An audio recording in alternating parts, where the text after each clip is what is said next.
Why do we love nonsense? Why do we love Lewis Carroll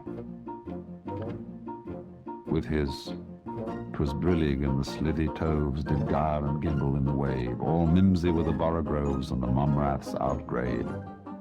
Why is it that all those old English songs are full of "Fal-de-riddle Ido" and "Hey nonny nonny" and all those babbling choruses? Why is it that when we get hep with jazz, we just go booty booty boopty boo and so on and enjoy ourselves swinging it?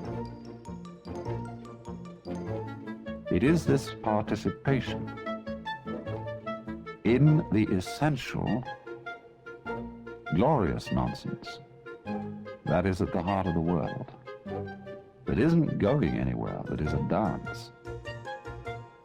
But it seems that only in moments of unusual insight and illumination that we get the point of this and find that thus the true meaning of life